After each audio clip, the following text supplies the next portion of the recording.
The evening had that particular kind of quiet that makes you pay attention to every sound. You know the type. When the streetlights flicker on and the air gets cool enough to make you walk just a little bit faster. Marlene Thompson was loading her groceries into the trunk of her old Honda, bags of vegetables and rice sitting in her cart. Her German shepherd, Kaiser, stood beside her like he always did, patient and alert. Marlene was 53 years old, with silver streaks running through her black hair that she'd earned honestly. 20 years in the Army had taught her a lot of things: how to stay calm when things got crazy, how to read people, and most importantly, how to trust her gut. Right now, her gut was telling her something wasn't right. The parking lot should have been busier for a Thursday evening, but most people had already gone home for dinner. Only a few scattered cars remained, and the closest one to hers was at least 30 feet away. The grocery store's bright lights seemed far away somehow, like they belonged to a different world. Kaiser's ears twitched. That was the first sign. Marlene had rescued Kaiser 4 years ago from a military working dog program. He'd been retired early due to budget cuts, not because anything was wrong with him. The dog had skills most pets would never need: tracking, protection, threat assessment. They'd bonded quickly, two veterans finding comfort in each other's company. She trusted that dog more than most people she'd met in her life. She was placing the last bag in her trunk when she heard footsteps, not the casual kind, purposeful, coordinated. 3 men emerged from between 2 vans parked nearby. They'd been waiting there, hidden in the shadows where the parking lot lights didn't quite reach. The first thing Marlene noticed was how they spread out, forming a loose triangle around her. That wasn't accidental. These men had done this before. The tallest one, probably in his early 30s with a shaved head and tattoos crawling up his neck, took the lead. His 2 friends flanked him, one stocky and shorter, the other thin with nervous energy. They wore the kind of casual clothes that helped them blend in anywhere, nothing memorable except for the coldness in their eyes. Well, the tall one said, his voice dripping with mockery. "Look what we got here." Marlene didn't respond. She'd learned a long time ago that engaging with certain types of people only gave them what they wanted. Instead, she calculated distances, exits, advantages. Her car was behind her, shopping cart to her right, Kaiser at her left. The store entrance was 40 feet away. Too far to run, especially with 3 men blocking different angles. The stocky one laughed, a nasty sound that made Marlene's skin crawl. He said something ugly, a racial slur that she'd heard too many times in her life. His friends joined in, their words getting worse, more hateful. They were testing her, trying to provoke a reaction. This was part of their routine: break down the victim's confidence first, make them afraid. But Marlene Thompson hadn't survived 2 tours in Afghanistan by falling apart when men tried to intimidate her. Her face remained neutral, almost bored, which seemed to frustrate them. The thin one stepped closer, reaching for her purse. That's when Kaiser growled. Not loud, just a low rumble deep in his chest that promised violence if needed. "What's that mutt gonna do?" The tall one sneered, pulling out Marlene's purse from the cart and dangling it mockingly. "We ain't scared of no dog." That was their second mistake. Their first was choosing Marlene. Their second was dismissing Kaiser as just a pet. The dog stood perfectly still, but Marlene could feel the tension in his body coiled like a spring. She'd trained with Kaiser for years, teaching him commands in German that most people wouldn't understand. More importantly, they'd developed a connection that went beyond words. The stocky man grabbed Marlene's arm roughly, his fingers digging into her jacket. More slurs poured from his mouth, each one meant to degrade and humiliate. His breath smelled like cigarettes and beer. He pulled her away from her car, trying to push her toward the darker area between the vans where they'd been hiding. That's when Marlene understood fully what was happening. This wasn't just a robbery. But here's what these men didn't know.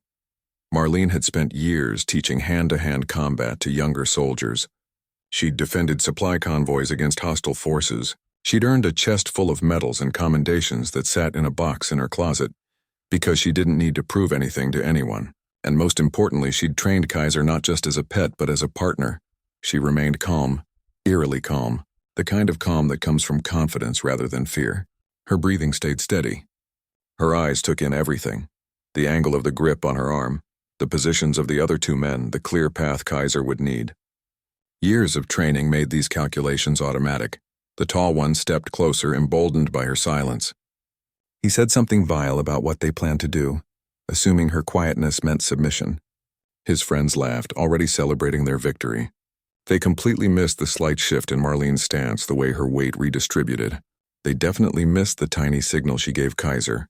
Just a quick flick of her eyes and a barely perceptible nod. In their arrogance, these men had made a fatal miscalculation. They'd looked at a middle-aged black woman in a parking lot and seen weakness. They'd looked at her dog and seen a household pet. What they should have seen was a decorated combat veteran with the skills and experience to handle threats much worse than 3 cowards in a parking lot. What they should have recognized was a 100-pound trained protection dog who understood violence and how to apply it. The moment hung there, suspended in time. Marlene could hear her own heartbeat steady and strong. She could feel Kaiser's readiness through their bond. She could see the overconfidence in these men's faces, the certainty that they'd already won. The parking lot lights hummed overhead. Somewhere in the distance, a car door slammed, and then everything exploded into motion. Kaiser moved like lightning unleashed from a storm cloud. 1 second he was standing still. The next he was airborne, 80 pounds of muscle and fury launching himself at the stocky man, who still had his hand gripped on Marlene's arm. The attack came so fast that the man didn't even have time to flinch before Kaiser's jaws clamped down on his forearm with devastating force. The scream that tore from the man's throat echoed across the entire parking lot. It wasn't the kind of yell you make when you stub your toe or get a paper cut. This was pure terror mixed with agony, the sound of someone who suddenly realized they'd made a terrible mistake. He released Marlene instantly, his only thought now focused on the animal attached to his arm. He stumbled backward, trying desperately to shake Kaiser off, but the dog held on with the determination of a creature bred and trained for exactly this purpose. The tall leader froze for just a moment, shock registering on his face. That hesitation cost him. Marlene didn't waste a single second. While Kaiser handled the immediate threat, she pivoted toward the leader, her movements precise and controlled. He reached for something in his jacket pocket. Probably a weapon, but Marlene was already inside his reach. She drove her elbow upward into his solar plexus with the kind of force that comes from knowing exactly where to hit, to take the fight out of someone. The air rushed out of his lungs in a whoosh. He doubled over, gasping, his face turning red then purple as he struggled to breathe. The item he'd been reaching for, a folding knife that clattered to the ground, forgotten. Marlene kicked it away, sending it skittering under a nearby car where he couldn't reach it. The thin one, the nervous one who'd been so confident just moments ago, finally processed what was happening. His 2 friends were down, one being mauled by a dog that looked more like a wolf in that moment, the other struggling to breathe. He pulled out his own knife, a cheap switchblade that clicked open with a metallic snap. His hand shook as he pointed it at Marlene, trying to look threatening but mostly looking terrified. "Call off your dog," he screamed, his voice cracking. "Call it off or I'll—" He didn't get to finish that threat. Marlene had been in knife fights before, real ones where the stakes were life and death. She knew that most people who pulled knives didn't actually know how to use them. They relied on fear, on the intimidation factor. This guy was no different. He held the blade wrong. His stance was all wrong. Everything about him screamed amateur. She feinted left and he fell for it immediately, slashing at empty air. Before he could recover, Marlene stepped in and delivered a sharp kick to the side of his knee. Not hard enough to shatter it. She wasn't trying to permanently disable him, but enough to buckle his leg and send him crashing to the pavement. The knife flew from his hand and Marlene kicked that one away too. The stocky man was still screaming, still trying to free himself from Kaiser. Blood ran down his arm, staining his sleeve dark red. The dog had been trained to hold, not to kill, but his grip was unbreakable. Every time the man tried to pull away, Kaiser adjusted his hold, maintaining perfect control. The man's face had gone pale with pain and blood loss. He stumbled, nearly falling, his free hand beating uselessly against Kaiser's head and shoulders. "Please," he sobbed, all his earlier bravado completely gone. "Please make it stop." Marlene stood in the center of the chaos, breathing steady, alert for any new threats. The tall leader was still on his knees, arms wrapped around his stomach, trying to remember how to breathe. The thin one lay on the ground, clutching his knee and whimpering. And the stocky one continued his dance with Kaiser, growing weaker by the second. That's when Marlene heard the most beautiful sound, the voice of another person. "Oh my God. Someone call the police." A woman stood near the store entrance, phone already pressed to her ear. Within seconds, more people appeared. a couple pushing a shopping cart, an elderly man shuffling out with his groceries, a teenage employee taking out the trash. They all stopped and stared at the scene unfolding in the parking lot.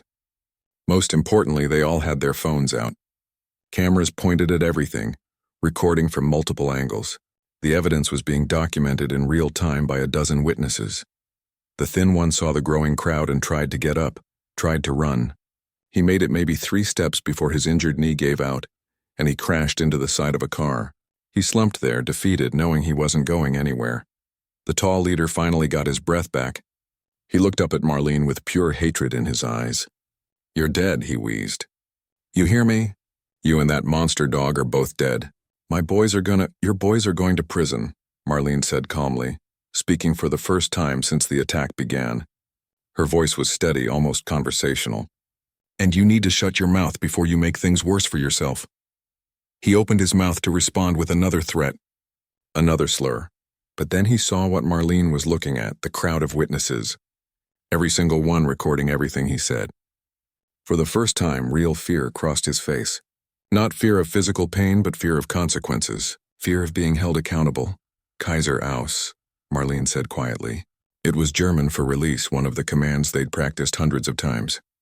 Immediately, Kaiser let go of the stocky man's arm and returned to Marlene's side.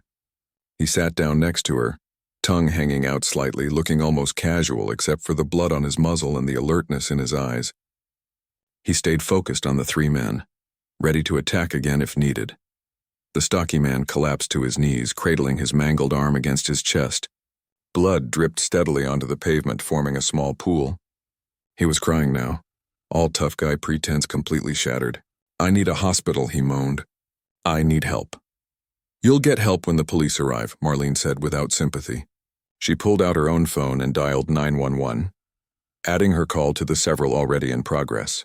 When the dispatcher answered, Marlene's military training kicked in. She gave a clear, concise report. Location, number of attackers, injuries sustained, weapons present. She spoke like someone giving a mission briefing, every detail precise and relevant. In the distance, sirens began to wail, growing louder with each passing second. The 3 men heard them too. The thin one put his face in his hands. The stocky one kept crying, his tough guy image completely destroyed along with his arm. The tall leader said nothing, but his expression was stone-cold fury, mixed with the dawning realization that everything had gone horribly wrong. More people gathered, forming a protective circle around Marlene and Kaiser.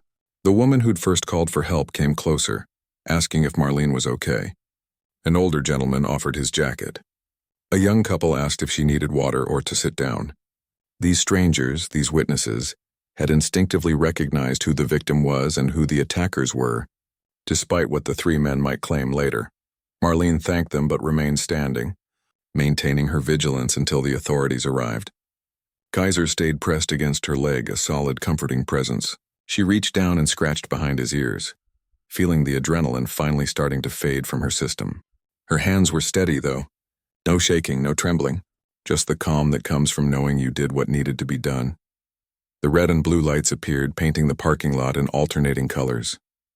3 police cars pulled up, followed quickly by an ambulance. Officers emerged with hands on their weapons, trying to assess the situation quickly. But the witnesses immediately started shouting, pointing at the 3 men on the ground, explaining what had happened. Marlene stood quietly, Kaiser beside her, and waited for the chaos to organize itself into order. She'd been through enough debriefings to know how this would go. There would be questions, lots of questions. There would be statements and reports. But she had the truth on her side, and more importantly, she had witnesses and video evidence. One of the officers approached her carefully, noting the blood on Kaiser's muzzle. "Ma'am, is that your dog?" "Yes, sir," Marlene replied. "That's Kaiser. He's a trained protection animal, former military working dog. I'm his handler." The officer's eyebrows rose slightly. "Military?" 20 years Army, retired." Something shifted in the officer's demeanor, a subtle respect entering his expression. "Can you tell me what happened here?" Marlene took a breath and began to explain, her voice calm and clear, while around them the parking lot filled with more officers, more witnesses, and the beginning of what would become a much bigger story than anyone realized that night. Detective Lisa Martinez arrived at the scene 20 minutes after the first patrol cars. She was a 15-year veteran of the force, someone who'd seen just about everything the city had to offer in terms of crime. But when she stepped out of her unmarked sedan and took in the scene, 3 men being treated by paramedics while uniformed officers collected evidence and interviewed witnesses, she knew this wasn't going to be a simple assault case. The first thing that caught her attention was the woman standing calmly near her car, a large German shepherd sitting obediently at her side. While everyone else in the parking lot seemed agitated or excited, this woman looked like she was waiting for a bus. No tears, no shaking hands, no visible distress, just patient alertness. That alone told Detective Martinez something important about who she was dealing with. She approached slowly, noting the way the dog's ears perked up as she got closer. "Evening, ma'am. I'm Detective Martinez. I understand you were attacked tonight?" Marlene nodded, extending her hand for a professional handshake. "Marlene Thompson." "Yes, ma'am. 3 men ambushed me while I was loading groceries. They made their intentions very clear through their words and actions." The detective pulled out her notepad. "Can you walk me through exactly what happened?" "Start from the beginning. Take your time." What followed was one of the most precise witness statements Detective Martinez had ever heard. Marlene didn't ramble or get emotional. She stated facts. Times, positions, exact words that were said, specific actions taken. She described the attack with the kind of tactical clarity that made the detective stop writing and look up. "Mrs. Thompson, may I ask about your background?" "Retired Army, 20 years of service. 2 tours overseas. I worked in security and convoy protection. After I left the service, I did private security contracting for about 3 years before retiring fully." Marlene's tone was matter-of-fact. Like she was reading from a resume, Detective Martinez felt pieces clicking into place. "And the dog?" "Kaiser. Former military working dog. I adopted him through a veteran program 4 years ago. He's trained in protection, tracking, and threat response. We maintain our training regularly. He's fully certified and registered." The detective glanced at Kaiser, who sat perfectly still, watching everything with intelligent eyes. "That explains a lot. These men picked the wrong target." "They did," Marlene agreed simply. As they talked, one of the uniformed officers approached with a tablet showing security footage from the grocery store. "Detective, you need to see this." He pressed play and they watched the entire incident unfold from the store's exterior camera. The footage was crystal clear. The 3 men waiting in ambush, their coordinated approach, the racial slurs clearly visible on their lips, the physical assault, and Kaiser's protective response. But it was what the officer said next that made Detective Martinez's jaw tighten. "Ma'am, we ran these guys through the system. All 3 have records. More importantly, their descriptions match reports from 4 other attacks in the past 3 months. Same pattern. Parking lots, women of color, late evening hours. We've been looking for these guys." Marlene's expression didn't change, but something flickered in her eyes. 4 other women? 4 that reported it, the officer corrected grimly. Could be more who didn't come forward. Detective Martinez excused herself and walked over to where the 3 suspects were being treated and questioned. The stocky one with the mangled arm would need surgery. Kaiser had done serious damage. The thin one with the injured knee was being fitted with a temporary brace, and the tall leader was handcuffed to a gurney, still refusing to answer questions without a lawyer. She studied their faces, memorizing them. These weren't desperate criminals stealing for survival. These were predators who'd been hunting vulnerable people, targeting them based on race, assuming they'd be too afraid to fight back. The racial slurs, the coordination, the choice of victims, it all painted a picture of something uglier than random violence. Back at the station later that night, Detective Martinez pulled every report that might match their pattern. She spread them across the conference room table, incident reports, witness statements, security footage from other locations. The pattern became clearer with each file. Always 3 men, always women of color, always parking lots or isolated areas, always between 7 and 9 in the evening. But there was more. Cross-referencing the suspect's social media and known associates revealed connections to a larger group. Online forums where they bragged about their activities using coded language, photos showing them at rallies and gatherings with symbols that made the detective's stomach turn. This wasn't just about 3 men attacking people in parking lots. This was organized hatred, part of something bigger. She called Marlene the next morning. "Mrs. Thompson, I need to ask you some more questions. Could you come down to the station?" When Marlene arrived with Kaiser, Detective Martinez led them to the conference room. She laid out what she'd discovered, the other victims, the pattern of attacks, the connections to organized hate groups. "We think these men are part of a network operating across at least 3 counties. Your case might be the key to bringing down the whole operation, but I need your help." Marlene studied the files spread across the table.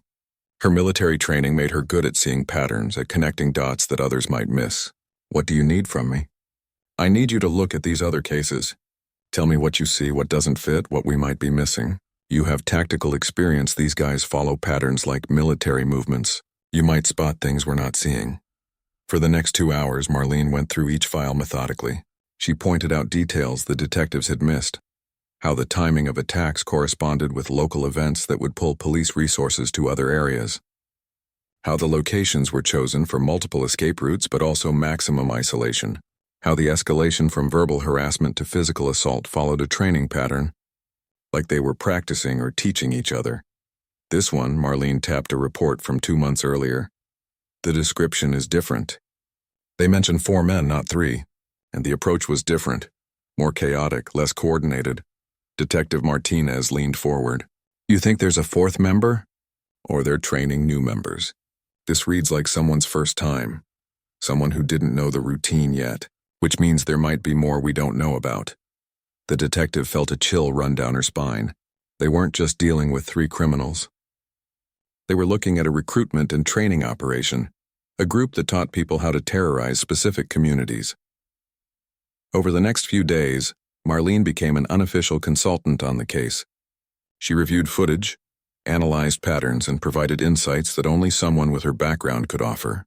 Kaiser, meanwhile, became a fixture at the police station, charming everyone from the chief to the janitor. The investigation expanded rapidly.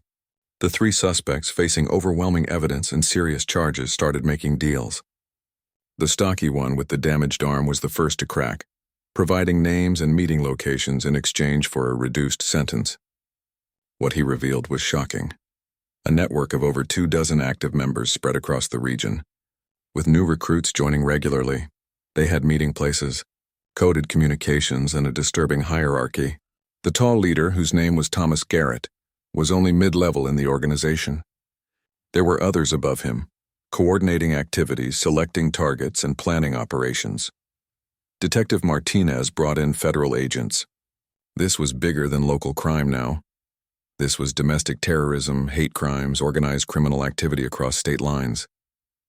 The investigation that had started with Marlene defending herself in a parking lot had blown open a case the FBI had been building for over a year. The media got wind of the story. News vans appeared at the police station. Reporters wanted interviews with the hero woman and her attack dog. Marlene refused them all. She didn't want to be a hero or a story. She just wanted justice for herself and the other victims. But the other victims wanted to meet her. The detective arranged a private meeting, bringing together the 4 women who had reported their attacks. They sat in a quiet room at the community center. These women who had been targeted, terrorized, and traumatized by the same men. At first, nobody spoke. They just looked at each other, sharing the weight of their experiences without words. Then one woman, a teacher in her 40s, broke the silence. "They told me nobody would believe me, that people like me don't matter." Another woman, younger, maybe in her 20s, nodded. "They said the same thing to me. They wanted me to feel powerless, like there was nothing I could do." Marlene listened to each of their stories. She heard about the nightmares, the fear of parking lots, the way they'd changed their entire routines to feel safe. She saw the damage these men had done, not just physical, though there was that too, but psychological. They'd stolen these women's sense of security, their ability to move through the world without constant fear. "I'm sorry," Marlene said quietly. "I'm sorry this happened to you, all of you." The teacher looked at her with tears in her eyes. "But you fought back. You showed them they were wrong. You proved that we're not powerless." "I had advantages you didn't," Marlene replied honestly. "Training, experience, Kaiser. That doesn't make me better or braver than any of you. You survived. That takes its own kind of courage." But something had shifted in that room. These women who had been isolated in their trauma now saw each other. They were no longer alone, and Marlene, whether she wanted to be or not, had become a symbol of something important, proof that predators could be stopped, that justice was possible, that fighting back could work. The meeting ended with phone numbers exchanged and promises to stay in touch. As Marlene walked out with Kaiser, Detective Martinez caught up to her. "The prosecutor wants to know if you'll testify at trial. With your statement and the evidence we have, we can put these guys away for a long time." Marlene didn't hesitate. "Absolutely. When do you need me?" News of what happened in that parking lot spread through the community like wildfire in dry grass. It started small, neighbors talking over fences, friends sharing the story over coffee, parents discussing it at school pickup. But within days it had grown into something much bigger. Local news picked it up first, then regional outlets, and finally national media came calling. Everyone wanted to know about the veteran and her dog who'd taken down 3 hate crime attackers. Marlene's phone wouldn't stop ringing. Reporters camped outside her modest 2-bedroom house. News vans blocked her driveway. She stopped answering calls from unknown numbers and kept her curtains drawn. This wasn't the kind of attention she wanted or needed. She'd spent 20 years in service doing her job without fanfare, and that's all she'd done in that parking lot too. Her job. Protected herself. Survived. But the community had different ideas about what her story meant. 3 days after the attack, a woman named Patricia Rodriguez knocked on Marlene's door. Patricia ran the local community center and had organized hundreds of events over her 30 years of service to the neighborhood. She stood on Marlene's porch holding a clipboard and wearing the determined expression of someone who wouldn't take no for an answer. "Mrs. Thompson, I know you don't want publicity," Patricia said when Marlene cracked open the door, "but this isn't about making you famous. We're organizing a town hall meeting about safety in our community. Those men attacked 5 women that we know of. 5. And people are scared. They need to hear from you." Marlene started to refuse, but Patricia kept talking. "There are women in this neighborhood who won't go grocery shopping after dark anymore. Single mothers who can't afford to change their work schedules to avoid evening shifts. Elderly folks who've lived here 40 years and suddenly don't feel safe in their own community. You don't have to be a hero, Mrs. Thompson. Just tell them what you did. Give them something practical. Help them feel less afraid." That argument got through where celebrity appeals hadn't. Marlene wasn't interested in being famous, but helping people stay safe. That was different. That mattered. "When's the meeting?" The community center gymnasium was packed 3 days later. Every folding chair was occupied and people lined the walls, standing room only. Marlene estimated close to 300 people had shown up, young and old, every race and background represented. She sat on the stage with Patricia, Detective Martinez, a self-defense instructor named Robert Chen, and the chief of police. Kaiser lay at her feet, calm despite the crowd. Marlene had agreed to speak but insisted she wouldn't go first. She wanted to hear what the community needed before she said anything. The meeting started with people sharing their experiences, not just the victims of these particular attackers, but anyone who'd felt unsafe, targeted, or vulnerable. A college student talked about being followed to her car. An elderly man described being harassed at a bus stop. A mother explained how she walked her teenage daughter to work every night because she was too afraid to let her go alone. The stories went on for over an hour. Fear, anger, frustration, all of it poured out into that gymnasium. Some people cried. Others spoke with barely contained rage. But everyone was listening, really listening. And Marlene realized this was about more than just 3 criminals. This was about a community that had been holding its breath, waiting for someone to acknowledge that the danger was real. When Patricia finally called on her to speak, Marlene stood up slowly. Public speaking had never been her strength. She'd given mission briefings and training instructions, but this was different. These weren't soldiers. They were regular people who needed practical help. "I'm not comfortable being called a hero," she started, her voice steady but not loud. The microphone carried it to every corner of the gym. "What happened to me could have happened to anyone. The only difference is I had training and Kaiser had training. But here's the thing. You don't need to be a combat veteran to be safe. You just need to be aware and prepared." She talked for 20 minutes, and it wasn't a speech so much as a practical lesson. She explained situational awareness, how to scan your environment, how to identify exits, how to trust your instincts when something feels wrong. She demonstrated simple self-defense moves that anyone could learn, emphasizing that the goal wasn't to win a fight, but to create an opportunity to escape. She talked about the importance of making noise, drawing attention, and never going quietly. These attackers relied on fear and isolation, Marlene explained. They picked locations where they thought no one would help. They targeted people they assumed wouldn't fight back. Your best weapon isn't your fists or pepper spray. It's your voice and your refusal to be an easy victim. Robert, the self-defense instructor, spoke next and offered free classes at the community center. 2 local martial arts schools immediately volunteered their space and instructors. A pet store owner stood up and announced he'd sponsor a program to help people adopt and train protection dogs, working with local rescue organizations. But it was what happened after the official meeting ended that really mattered. People didn't leave. They stayed, clustering in small groups, exchanging phone numbers and ideas. A neighborhood watch program formed spontaneously, with volunteers signing up to escort people to their cars after evening shifts. Parents organized walking groups to make sure kids got home safely. Local businesses committed to improving parking lot lighting and installing more security cameras. Marlene found herself surrounded by people wanting to shake her hand, thank her, or just touch Kaiser's fur like he was some kind of good luck charm. The dog handled it with his usual patience, though she could tell he was getting tired. One woman in particular waited until the crowd thinned before approaching. She was maybe in her 60s with gray hair and kind eyes. "Mrs. Thompson, I was attacked by those same men 6 weeks ago. I didn't report it. I was too scared, too ashamed. But seeing you tonight, hearing you talk about fighting back, I'm going to the police tomorrow. I'm going to tell them what happened." 2 other women overheard and revealed similar stories. They'd also been attacked but hadn't reported it, assuming nothing would be done or fearing retaliation. Now emboldened by Marlene's example and the community's response, they were ready to come forward. Detective Martinez, still present, immediately got their contact information and promised to follow up personally.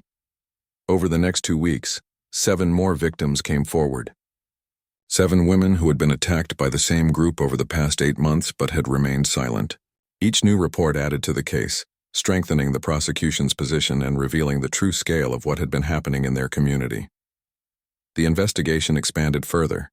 Federal agents executed search warrants on multiple properties connected to the hate group. They found weapons, propaganda, lists of potential targets, and extensive communications planning future attacks. The 3 men from the parking lot were suddenly looking at federal hate crime charges on top of state assault charges. The possibility of decades in prison became very real. Meanwhile, Marlene's life was changing in ways she hadn't anticipated. She'd wanted to spend her retirement quietly, maybe volunteering occasionally, enjoying her garden and taking Kaiser on long walks. Instead, she found herself at the center of something much bigger. The free self-defense classes that Robert organized filled up immediately, with waiting lists stretching months long. Marlene volunteered to help teach, bringing her military experience to the civilian instructors. Kaiser became an assistant too, helping demonstrate how to handle aggressive dogs and showing that not all large dogs were threats. Churches, schools, and community organizations started calling, asking Marlene to speak about personal safety. She said yes more often than she wanted to admit, especially when the requests came from groups serving vulnerable populations, immigrant communities, elderly centers, youth organizations. Each time she brought the same practical message: awareness, preparation, and the refusal to be victimized. A local trainer named Jennifer, who specialized in protection dogs, approached Marlene with an idea. "What if we started a program specifically for women who've been victims of violence? Pair them with rescue dogs, train both of them together. The women get protection and companionship, the dogs get homes. You and Kaiser could be the model." It was a good idea, and Marlene knew it. Within a month, they had a pilot program running with 5 women and 5 dogs. The transformation Marlene witnessed was remarkable. Women who'd been afraid to leave their houses slowly regained confidence as they learned to train and trust their new companions. The dogs, many of them rescued from bad situations themselves, seemed to sense their owners' needs and responded with fierce loyalty. The local media covered these positive developments extensively. What had started as a violent attack was becoming a story about community resilience and empowerment. The city council took notice, allocating funding for better street lighting in high-crime areas and more police patrols in parking lots. Businesses implemented new security measures voluntarily, not wanting to be known as places where people felt unsafe. But not everyone was happy about these changes. Marlene started receiving threatening messages online. Anonymous calls warned her to mind her own business and stop causing trouble. Someone spray-painted hateful words on her garage door. The police took it seriously, increasing patrols past her house and investigating the threats as witness intimidation connected to the ongoing criminal case. Marlene refused to be scared. She'd faced worse threats in combat zones and survived. She installed better security cameras, varied her routines, and stayed alert. Kaiser, trained to detect threats, became even more vigilant. If anything, the harassment only strengthened her resolve to see this through. Detective Martinez kept her updated on the investigation's progress. The federal case was building into something massive, with connections to hate groups in 6 different states. The 3 men from the parking lot were cooperating now, providing information in hopes of reduced sentences. Their testimony was helping authorities identify dozens of other members and prevent planned attacks. "Your case broke this whole thing open," the detective told Marlene during one of their regular check-ins. "Without you fighting back, without Kaiser stopping them, without the witnesses and video, none of this would have happened. They'd still be out there attacking people." Marlene appreciated the recognition but stayed focused on what mattered most, making sure these men faced justice and helping prevent future attacks. The trial was approaching and she was ready to testify, ready to face her attackers in court and make sure the world knew exactly what they'd done. The courthouse stood downtown like a monument to justice, all gray stone and tall windows that reflected the morning sun. Marlene arrived early on the first day of trial, Kaiser walking calmly beside her through a side entrance to avoid the media circus out front. She wore a simple navy suit that looked professional without being flashy, her military medals tucked away in a drawer at home.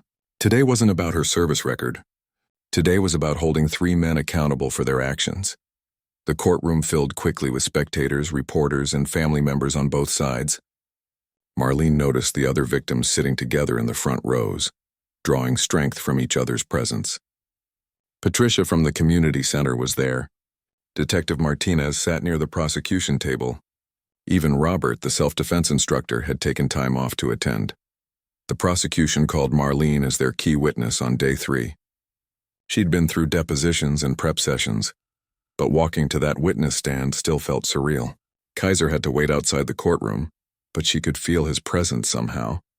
That connection they'd built over 4 years giving her confidence. The prosecutor, a sharp woman named Angela Morrison who'd built her career on putting away violent criminals, started with basic questions: background, military service, the events leading up to that night. Marlene answered clearly and precisely, her military training serving her well. No emotion, just facts. What happened, when it happened, how it happened. Then came the security footage. The entire courtroom watched in silence as the attack played out on multiple screens. You could hear everything: the racial slurs, the threats, the sound of Kaiser's attack, the screams. Several jurors shifted uncomfortably in their seats. One woman on the jury wiped her eyes. "Mrs. Thompson," Angela said, pausing the video at the moment Marlene gave Kaiser his command. "Can you explain what's happening here?" "I assessed the threat and determined that Kaiser needed to intervene," Marlene explained. "The stocky man had physical control of me and was attempting to move me to a secondary location. That's when things typically get much worse for victims. I gave Kaiser the command to protect." "And you felt your life was in danger?" "Absolutely.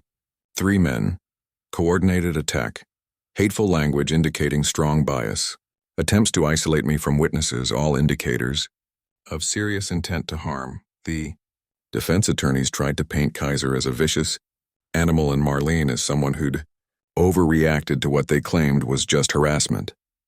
But the footage didn't lie, and neither did the 7 other victims who testified about their own attacks. The pattern was undeniable. These men had terrorized multiple women over months, targeting them specifically because of their race, believing they'd found easy victims. Thomas Garrett, the tall leader, took the stand in his own defense. His lawyer had cleaned him up: nice suit, fresh haircut, glasses he probably didn't need.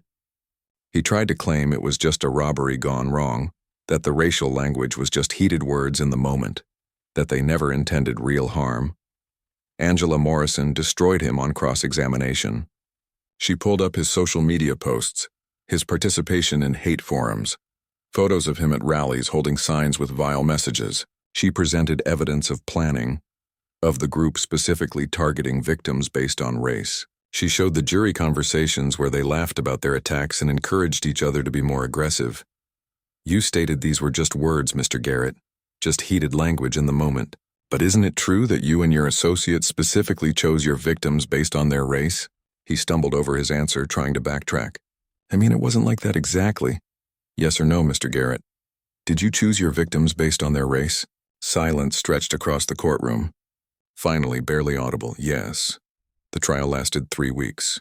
Experts testified about hate crimes and the psychological impact on victims. FBI agents explained the larger network these men belonged to, and the dozens of other members they'd identified. Medical professionals detailed the injuries suffered by victims. And through it all, the evidence piled higher and higher, an insurmountable mountain of proof. The jury deliberated for less than 6 hours. Guilty on all counts: assault, hate crimes, conspiracy, witness intimidation. When the verdict was read, Marlene felt something release in her chest that she hadn't realized she'd been holding. Behind her, she heard one of the other victims sob with relief. Sentencing came 2 weeks later. The judge, a black woman in her 50s who'd served on the bench for 20 years, didn't mince words. She talked about the terror these men had inflicted, the lives they'd damaged, the hatred they'd spread. Thomas Garrett got 15 years. His 2 accomplices got 12 and 10, respectively. With federal charges still pending, they'd likely spend decades behind bars. But the story didn't end in that courtroom. The real impact of what happened was playing out across the community in ways Marlene was only beginning to understand. The self-defense classes that had started as a one-time offering became permanent programs at 3 different community centers. Over 200 women had completed the basic course, with dozens more on waiting lists. Many had gone on to advanced training, some even becoming instructors themselves. The dog training program that Jennifer had proposed grew beyond anyone's expectations. What started with 5 women and 5 dogs had expanded to partnerships with 3 rescue organizations and 2 veterinary clinics offering discounted services. 15 women now had trained protection dogs, and the program had a waiting list of over 50 applicants. Local media covered graduation ceremonies where women who'd been victims of violence stood proudly with their new companions, transformed from fearful to confident. Kaiser became something of a local celebrity, though he handled it with his usual dignity. Children wanted to pet him at community events. Other veterans sought out Marlene to talk about their own service dogs. He'd even been invited to schools for safety demonstrations, where he showed kids the difference between aggressive dogs and trained protection animals. But what mattered most to Marlene was watching the community itself transform. The Neighborhood Watch program had expanded to cover 12 blocks, with volunteers escorting people to their cars every evening. Crime rates in parking lots dropped by 40% in just 6 months. More importantly, people reported feeling safer, more connected to their neighbors, more willing to look out for each other. 6 months after the trial, Marlene sat in Patricia's office at the community center, discussing something that had been growing in her mind for weeks. "I want to make this permanent," she said. "Not just the classes or the dog program, but everything. A real organization dedicated to teaching safety, providing resources, helping victims recover." Patricia grinned. "I was hoping you'd say that. I've already drafted the nonprofit paperwork. I was just waiting for you to catch up to what the rest of us already knew. This is your calling now." They named it Guardian Shield, and it became Marlene's full-time focus. The organization offered free self-defense training, safety education, support groups for victims of violence, and assistance in obtaining and training protection dogs. Funding came from grants, donations, and fundraising, events that the community embraced.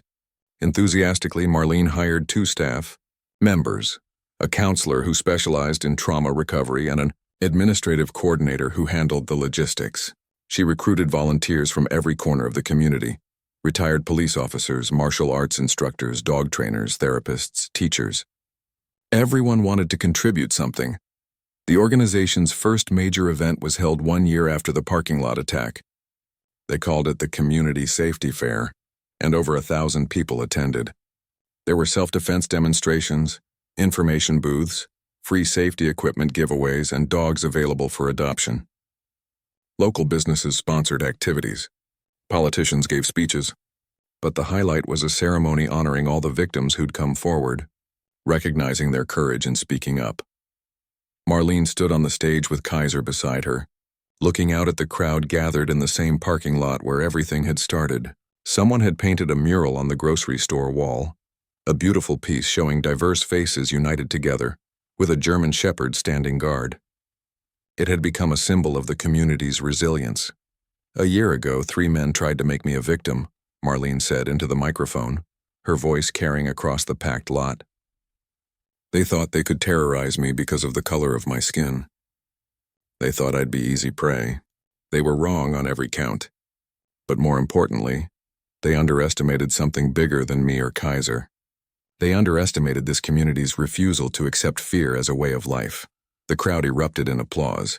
Marlene waited for it to quiet before continuing. "What happened to me could have broken this neighborhood. Instead, it brought us together. We learned to watch out for each other, to stand up for each other, to refuse to let hatred win. That's the real victory here. Not that one woman fought back, but that an entire community said enough is enough." Kaiser, ever the professional, sat perfectly still beside her, though his tail wagged slightly when the crowd cheered again. He'd been through this transformation with her, from that violent night to this celebration of hope. In the crowd, Marlene could see faces she'd come to know well over the past year. The college student who'd completed her black belt after taking self-defense classes. The elderly man who now led a neighborhood watch group. The young mother who'd adopted a rescue dog and trained it herself. All the other victims of the attacks, now survivors who'd reclaimed their power. Detective Martinez approached after the ceremony, a rare smile on her usually serious face. "Thought you'd want to know? The federal case wrapped up last week. 23 arrests total across 6 states. The whole network is dismantled, and our 3 got additional sentences. They'll be old men before they see freedom again." The detective paused. "You know, I've been doing this job 15 years. I've seen a lot of victims, but I've never seen someone turn their trauma into something this positive. You didn't just get justice for yourself. You changed an entire community." Marlene shook her head. "I just did what needed to be done. The community changed itself. I just gave them a reason to start." As the sun set over the parking lot, turning the sky orange and pink, Marlene watched families milling around the booths. Kids playing, people laughing and talking without fear. This was what victory looked like. Not courtroom verdicts or prison sentences, though those mattered. Real victory was people reclaiming their space, their safety, their right to live without terror. Kaiser nudged her hand with his nose, reminding her it was getting late, and he was probably ready for dinner. She scratched his ears affectionately. "Come on, boy. Let's go home." They walked through the crowd together, Marlene stopping frequently to talk with people while Kaiser accepted pets and treats from admirers. A year ago, she'd been loading groceries, planning a quiet evening at home. Now she was running a nonprofit, speaking at events, training dozens of people in self-defense, and somehow at the center of a movement she'd never asked to lead.